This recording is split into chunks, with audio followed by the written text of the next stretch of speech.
तो दोस्तों अब यहाँ पे स्क्रीन पे देख पा रहे हो ये आप लोग का अकाउंटेंसी का पेपर है जो रिसेंटली में हुआ था दिसंबर वाले टाइम पे। और आप लोग सोच रहे होंगे कि अभी तक वीडियोस क्यों नहीं अपलोड हुई थी पूरे दिन से। तो मैं आप लोग को बता दूं कि मैं आप लोग के लिए ऑलरेडी वीडियोस को अपलोड कर चुकी हूँ, ठीक है, जो इंपॉर्टेंट थी। रेक्टिफिकेशन ऑफ एरर से लेकर आप लोग के डेप्रिसिएशन वाले question, WDB and SLM methods, और इसके अलावा जितने भी आपके नोट्स थे वो मैंने ऑलरेडी पिछली वीडियोज़ में ऑलरेडी बता रखे थे पहले भी, ठीक है। मैं वही चीज़ बता दूँ आप लोग को दोबारा से, आप लोग को जो इस बार के एग्जाम्स में आ सकते हैं, चांसेस भी हैं, मेरी तरफ से मैं आपको वो बता रही हूँ। और आप लोग को उन क्वेश्चंस को भी ज़रूर करना है जो ऑलरेडी मैंने बता रखे थे। अब यहाँ आप लोग स्क्रीन पे देख सकते हो, मैं आप लोग को क्वेश्चन पर सॉल्व करवाऊंगी और आपको बताऊंगी कि कैसे सॉल्व करना होता है एग्जाम के टाइम पे, आपको कैसे पैनिक नहीं क्रिएट करना है, मतलब डरना घबराना नहीं है। तो देख सकते हो आप लोग स्क्रीन पे, ये आपका पेपर है, ठीक है, इको 02 का अकाउंटेंसी का। एक बात और क्लियर कर दूं, BDP वाले स्टूडेंट्स एंड आप BCA वाले स्टूडेंट्स, आप दोनों का ही ये सेम पेपर होता है, कोई अलग अलग पेपर्स नहीं है। कुछ बच्चे बोलते हैं कि मैम ये मेरे लिए है या फिर मेरे लिए है, अलग अलग जो है BDP वाले अलग और BCA वाले अलग बोलते हैं।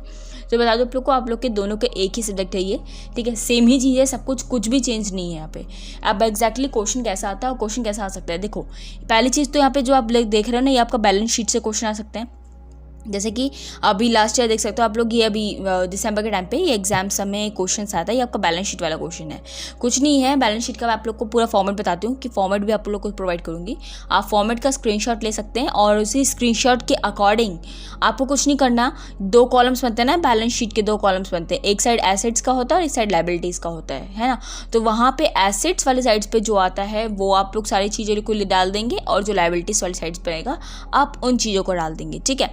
आपको क्या करना है, बैलेंस शीट क्या होती है, बैलेंस शीट का मतलब होता है बैलेंस, मतलब कि आपको एक तुला है जिस पे आपको बिल्कुल बैलेंसिंग तरीके से रखना है। आप मार्केट में कुछ सामान खरीद जाते हो तो 1 किलो आप कुछ खरीद रहे हो, 1 किलो की चीनी खरीद रहे हो, तो एक साइड चीनी होती है और दूसरी साइड अगर वो लोग जो है कुछ रखते हैं, या फिर आप बोलो मैं वेजिटेबल वाली बात बताऊँ, सब्जी वाली बात बताऊँ, तो सब्जी वाले क्या करते हैं, आप बोलते हैं 1 किलो आलू दो भैया, तो वो क्या करते हैं, एक साइड उनका जो है वो बट्टा बोलते हैं, ठीक है, तो वो रखते हैं, और दूसरी साइड जो है आप लोग का आलू रखते हैं। तो साफ तरीके से बात होती है, तो दोनों तरफ से जो है तुले में वजन बराबर होता है, तो आप लोग को वो देते हैं, है ना, क्योंकि वहाँ पे हम एग्जाम्पल सही ले सकते हैं। दुकान पे तो अलग टाइप का होता है मशीन, लेकिन वो एग्जाम्पल बिल्कुल सटीक बैठता है। तो उसी तरीके से आप लोग का ये एसेट और लायबिलिटीज है, आपको बैलेंस शीट में बैलेंस को क्रिएट करना है। अब इसमें एक बात और इम्पॉर्टेंट आती है जो आपको जाननी बहुत ज़रूरी है। बैलेंस शीट में एक चीज़ का ध्यान रखना हमेशा, आपको क्या होता है, एक साइड एसेट साइड होता है, एक साइड लायबिलिटीज होती हैं, ठीक है। एसेट्स वाली साइड में एसेट्स क्या होती हैं, एसेट्स होती हैं जो आप लोग को, आपकी कंपनी को फ़ायदा दें, आपको नहीं, आपकी कंपनी में फ़ायदा दें। क्योंकि हम लोग ये क्यों बनाते हैं, ये सब अकाउंट्स क्यों बनते हैं, क्योंकि हमारी कंपनी के लिए बनते हैं। इतना क्लियर हो गया माइंडसेट से।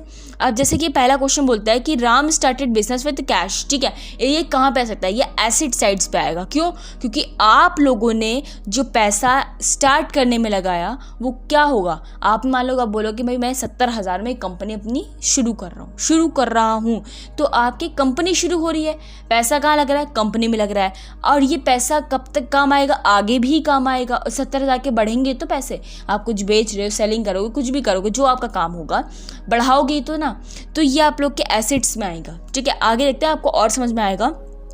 परचेज गुड्स फॉर कैश, अब साफ तरीके की बात आती है। अब आप इसमें पे कंफ्यूज मत होना, मैं आपको बिल्कुल क्लियर बता दूं। लायबिलिटीज मतलब होता है आपका कर्जा, ठीक है, कर्जा आपका नहीं। एसेट्स होता है कि जो आपकी एसेट्स मतलब जो आपकी जो है लैंड, बिल्डिंग और जो भी चीज़ आप लोग के मटीरियल्स जैसे फर्नीचर वगैरह, गुड्स वगैरह। गुड्स मतलब क्या होता है ना, जो आप लोग के माल है, जो आप बेचोगे, जो खरीदोगे, जिस तरीके का आपका काम है।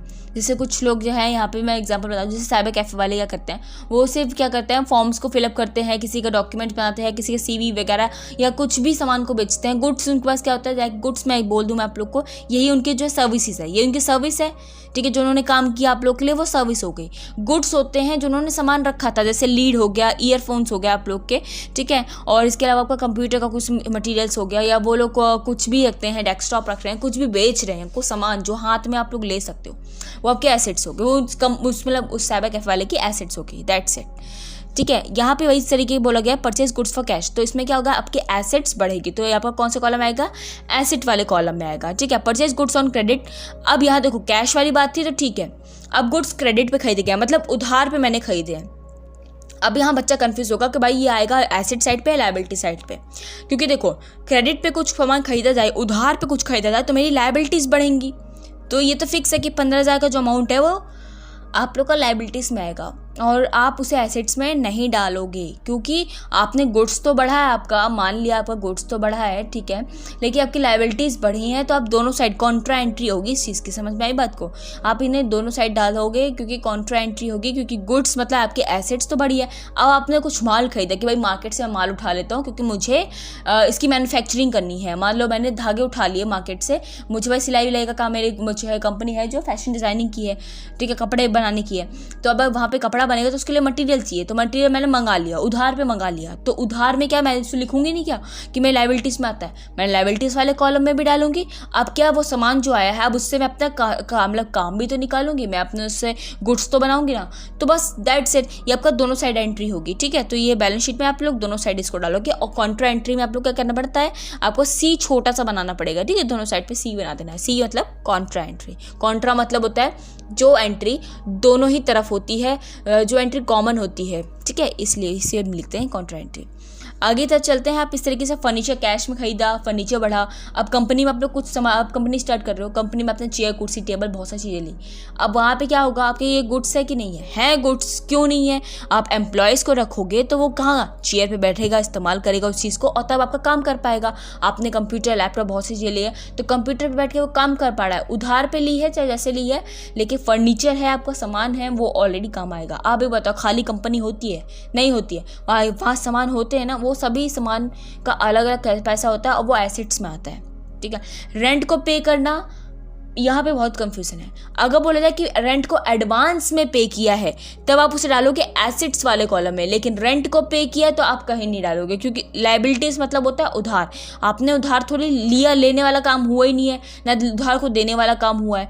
तो रेंट को पे किया है क्योंकि आप लोगों ने 1 महीना रह लिया, अब 1 महीना रहने के बाद आपने उस कंपनी को जो अपनी खोला था, जहाँ पे कंपनी आपकी चल रही थी, आपने 1 महीने का रेंट तो वहाँ पे अपनी कंपनी चला ली, 1 महीने के बाद आप उसका रेंट पे कर रहे हो, तो ना तो वो एसेट्स में आएगा और ना तो आपके लायबिलिटीज में आएगा, वो कहीं नहीं आएगा, ठीक है। क्योंकि लायबिलिटीज में हम डालते हैं उधार और एसेट्स में हम डालते हैं जो हमारा गुड्स है, जो हमें प्रॉफिट प्रोवाइड करेगा, जो हमारा काम आएगा, ठीक है। तो ये कहीं नहीं आएगा। आगे बोलता है पेड एडवांस रेंट। एडवांस में क्या होता है, आपने अभी उसका फ़ायदा नहीं उठाया है, आप एडवांस में 2 महीने की आप लोग पेमेंट कर चुके हो, लेकिन आपने अभी उसका फ़ायदा नहीं उठाया, तो आपकी वो क्या होगी, एसेट्स में आएगा। अगर एडवांस बोलता है तो आप एसेट्स में डाल देना इसको, वरना कहीं नहीं डालना। रिसिप्ट कमीशन, अब कमीशन को रिसीव करना, कमीशन था, किस तरीके की कमीशन है, तो आपने रिसीव्ड किया, ये भी कहीं नहीं आएगा, क्योंकि कैसे आएगा, देखो एसेट्स भी नहीं है ना तो लायबिलिटीज़ में आता है, क्योंकि कमीशन है वो अलग चीज़ आ जाती है।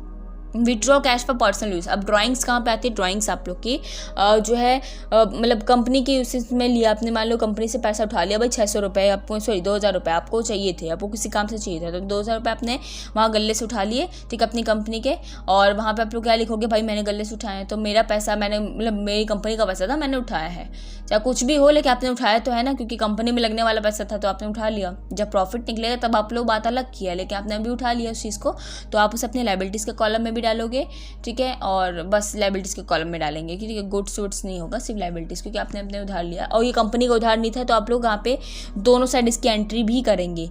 देखो मैं बता रही हूँ, पहले आपको जानबूझ के बताती हूँ, ठीक है, आपको क्लैरिटी कर दूँ क्यों हम लोग लिख रहे हैं एसेट्स और लायबिलिटी दोनों साइड पे, क्योंकि एसेट इसलिए है क्योंकि आप आगे कभी ना कभी इसको पे करोगे, ठीक है, क्योंकि आपने कंपनी से उधार लिया एक तरीके से। ड्राइंग्स उधार ही होता है कंपनी से, आपने पर्सनल यूज़ के लिए लिया है तो उधार ही लिया है, तो आप एसेट साइड पर इसलिए डालोगे क्योंकि आपको उधार चुकाना है, तो ये कंपनी का फायदा है, एसेट्स है एक तरीके से।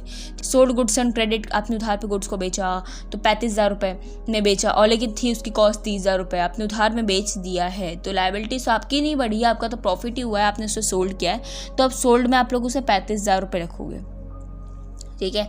लायबिलिटीज यहाँ पे हम लोग का सामान तो कुछ गया नहीं, कैश वैश में थोड़ी अकाउंट बना रहे हैं हम, तो लायबिलिटीज़ का अकाउंट बना रहे हैं, तो उधार का कुछ काम है नहीं, आप इसे बस अपना लिखोगे सोल्ड गुड्स ऑन क्रेडिट एक ही साइड पे, कहाँ पे, एसेट्स वाली साइड पे। पेड टू क्रेडिटर्स में आएगा। पेड टू क्रेडिटर्स में हम लोग क्या है, हमने क्रेडिटर को मतलब हमारे उधारकर्ता को हमने काम जो सामान जो है वो दे दिया, मैंने पैसा दे दिया, उनका उधार पे किया है, 10,000 रुपये का उधार पे किया है, तो लायबिलिटीज़ में क्या है, ये अकाउंट में आएगा, ठीक है। क्यों, क्योंकि यहाँ पे लायबिलिटीज़ में 10,000 रुपये आएगा, क्योंकि आपने वहाँ पे उधार दे दिया है इस चीज़ का, ठीक है, देने लेने की बात होती है वहीं दिया जाता है। और आगे तक चलते हैं, आप लोग के नेक्स्ट क्वेश्चन जो है वो बोलता है यहाँ पे कंसिस्टेंसी कंसेप्ट। अब आप इसको बना सकते हैं, मैं आपको दिखा दूंगी अभी थोड़ी देर में बैलेंस शीट, अब उसका स्क्रीनशॉट ले लेना। कंसिस्टेंसी कंसेप्ट हो गया, फुल डिस्क्लोजर कंसेप्ट हो गया, आपकी बुक्स में ऑलरेडी इसको एक्सप्लेन किया गया है, और नहीं मिलता है तो आप लोग वेबसाइट्स पे चेक कर सकते हो, ठीक है। मैं आप लोग को प्रोवाइड भी कर दूँगी डिस्क्रिप्शन में, उसमें कुछ लिंक दूंगी आप लोग को, तो आप लोग उससे देख सकते हैं, ठीक है। यहाँ पे आप लोग को कुछ क्वेश्चन या फिर कुछ चीज़ें मिल जाएंगी, नहीं तो आप यहाँ पे सीधा ना आप क्रोम पे सर्च करेंगे तो आपको ऑलरेडी मिल जाएगा, और आपकी बुक्स में भी अवेलेबल है, मैंने बताया भी हुआ है ऑलरेडी आप लोग को, और ये बुक्स में अवेलेबल है। इसका पूरा कंसेप्ट ये क्या होता है क्या नहीं होता है। 11th क्लास की बुक्स है अगर आप लोग के पास अकाउंट्स की, तो आप उसमें से स्टडी कर सकते हो, उसमें भी ऑलरेडी ये सब चीज़ें अवेलेबल हैं, और बहुत ही आसान एंड ईजी लैंग्वेज में एग्जाम के टाइम पे आपको बहुत हेल्पफुल मिलेगा। 11th क्लास की अकाउंटेंसी की बुक से स्टडी करो, इन सभी चीज़ों की बहुत आसान है, ठीक है, क्योंकि ये ऑनलाइन बुक्स नहीं अवेलेबल हैं, आपको परचेज़ करनी पड़ेगी, या तो आप लोग जो है वो किसी बच्चे से ये ले सकते हो, ऐसे में मिलती है। तो अगर पास है तो वेल एंड गुड है, नहीं है तो आप क्रोम पे सर्च करो, आपको आंसर ज़रूर मिलेगा इसका, ठीक है। तो वहाँ पे बहुत सारे वेबसाइट है, अलग अलग तरीके से आप लोग को एक्सप्लेन किया गया, आपको जिनका अंडरस्टैंड होता है आप उनसे लिख सकते हैं इनका आंसर्स, ठीक है। नहीं तो आपकी बुक्स में ऑलरेडी अवेलेबल है भी, तो बुक्स में आप लोग खुद से अपनी देख के वहाँ से भी पढ़ के ऐसे लिख सकते हैं, और अपनी लैंग्वेज बना के लिख सकते हो, कोई ज़रूरी नहीं है कि आप लोग बुक्स की लैंग्वेज से इस्तेमाल करें, ठीक है। आगे चल सकते हैं, यहाँ पे आप लोग का लिया गया है जो दिया गया है बिल्स रिसीवेबल अकाउंट और बिल्स पेएबल अकाउंट क्या होता है, आप यहाँ पे एक्सप्लेन करना है इनका। ये बोल रहा है कि account prepare this while prepare final accounts from incomplete records, clarify. ये स्टेटमेंट जो है, ये क्वेश्चंस तो है, ये ऑलरेडी बहुत बार आ चुका है, इसका जो भी है आंसर्स वो आप लोग की बुक्स में मिलेगा, क्योंकि बिल्स रिसीवेबल क्या होता है, बिल्स पेएबल क्या होता है, आप इसे एक्सप्लेन करेंगे, और बोलता है फाइनल अकाउंट को बनाओ। फाइनल अकाउंट क्या होता है, इनकम्प्लीट अकाउंट क्या होता है, वो आपकी बुक्स में ऑलरेडी दे रखा है, पूरा इसका कॉन्सेप्ट है, देख सकते हैं जाके, ठीक है। देसाई ऑफ दिल्ली, ये आप लोग का जो क्वेश्चन है कंसाइजमेंट वाला क्वेश्चन है, मैंने ऑलरेडी करवाया हुआ है आप लोग को मैं प्ले लिस्ट प्रोवाइड करूँगी, आप उसमें जाके स्टडी कर सकते हैं इन क्वेश्चंस की, ठीक है। लास्ट क्वेश्चन आप लोग का जो है यहाँ पे सॉरी 5th क्वेश्चन जो आप लोग का ट्रायल बैलेंस वाला है, ट्रायल बैलेंस वाला क्वेश्चन बहुत इंपॉर्टेंट है, और ये क्वेश्चन आते हैं। ट्रायल बैलेंस हो गया, बैलेंस शीट हो गया आप लोग का, रेक्टिफिकेशन ऑफ एरर हो गया, जो कि आप नीचे तक देख सकते हो, रेक्टिफिकेशन ऑफ एरर के क्वेश्चन है यहाँ पे, ये रहा रेक्टिफिकेशन ऑफ एरर का, ये ट्रायल बैलेंस आप लोग को दिया गया है, और आपको ट्रांसफर करना है credit side of a suspense account, ठीक है, लेटर ऑन दिस रेक्टिफिकेशन करना है आप लोग को, लेके सस्पेंस अकाउंट बनाना, आपको एक साइड की एंट्री पर प्रोवाइड की गई है, आपको सभी का सस्पेंस अकाउंट बनाना है। तो मैंने इसको अच्छी तरीके से बताया हुआ है कैसे सॉल्व करते हैं इन सभी क्वेश्चंस को, वीडियोस देख सकते हो, मैं आपको डिस्क्रिप्शन बॉक्स में सभी का लिंक प्रोवाइड कर रही हूँ।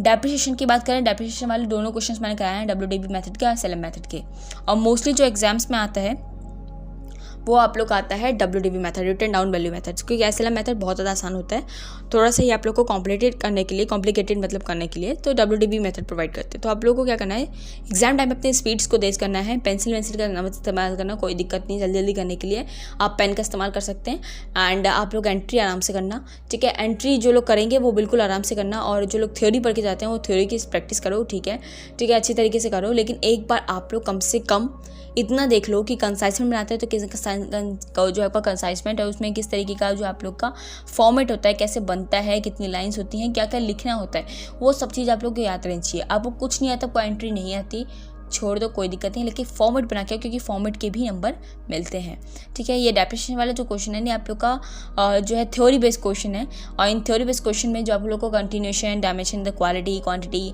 वैल्यू ऑफ एन एसेट्स, इसका जो है critically will be defined as a permanent and current destination in the quality and quantity of the assets।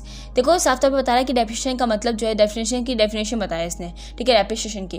तो डेप्रिसिएशन क्या होता है, डेप्रिसिएशन मतलब कि किसी भी चीज़ की, किसी भी गुड्स की, जैसे मैंने एक जो मार्केट से मैंने क्या कहा, मैंने मशीनरी खरीदी अपनी कंपनी के लिए, मशीनरी खरीदी है, अब मशीनरी मैंने जो आज खरीदी है वो 1 महीने बाद क्या वैसी उसकी वैल्यू रहेगी, नहीं रहेगी, क्योंकि मैंने खरीद लिया उसको, मैंने इस्तेमाल कर रही हूँ 1 महीने से, तो उसकी कुछ ना कुछ तो वैल्यू घटेगी। मान लो मैं बता दूँ अभी गर्मी चल रही है, तो आप लोग को पता होगा, जैसे एग्जांपल में आपने एसी को खरीदा, आपने 1 महीना एसी इस्तेमाल कर लिया, अब आप मार्केट में जब उसे बेचने जाओगे या फिर आप लोगों ने किसी को दी भी, तो वो उसकी क्या वही वैल्यू रहेगी जितने में आपने खरीदी थी?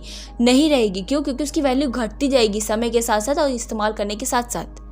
समझ बात को। एग्जाम्पल आप लोग खुद का देख लो ना, आप छोटे थे, अब जैसे ही बड़े होते आ रहे हो आपका दिमाग उतना खर्चा हो रहा है, आपके शरीर में जो भी आप लोग के जो है ऑर्गन्स हैं उतने ही खर्च हो रहे हैं। आप सांस लेते हैं तो आपके लंग्स का इस्तेमाल हो रहा है यहाँ पे, ठीक है। आप खाना खाते हैं, आप वो लोग फास्ट फूड ज़्यादा खाते हैं तो उनका ज़्यादा इस्तेमाल होता है, पेट जल्दी ख़राब होता है, ठीक है। और आप लोग जो है बता दो, जैसे कुछ जो है लोग जो स्मोकिंग करते हैं तो उनके हार्ट लंग्स क्यों फेल हो जाते हैं? इसी वजह से फेल हो जाते हैं क्योंकि उसका ज़्यादा इस्तेमाल कर दिया उन्होंने और गलत तरीके तरीके से इस्तेमाल कर दिया उन्होंने, ठीक है। तो जिस तरीके से जो है उम्र बढ़ती है, जैसे कि आप लोग की एज कम होती रहती है, तो वैसे ही आप लोग की भी मशीन का भी यही हाल होता है, जैसे उनकी उम्र बढ़ती रहती है वैसे उसकी जो है वैल्यू घटती रहती है। तो आपको भी सेम इसी तरीके से इस चीज़ को समझना है जो यहाँ पे मैंने बताया आप लोग को, ठीक है। यही चीज़ आप लोग एक्सप्लेन करोगे अपने किसमें पेपर्स में, कि डेफिनेशन सही बात बोल रहा है, जो बता रहा है आप लोग को बिल्कुल सही है कि क्वालिटी और क्वांटिटी दोनों में फ़र्क आता है, टाइम पे रहते ही। और आप दोनों चीज़ों को एक्सप्लेन करोगे, WDB मेथड को भी, SLM मेथड को भी, स्ट्रेट लाइन मेथड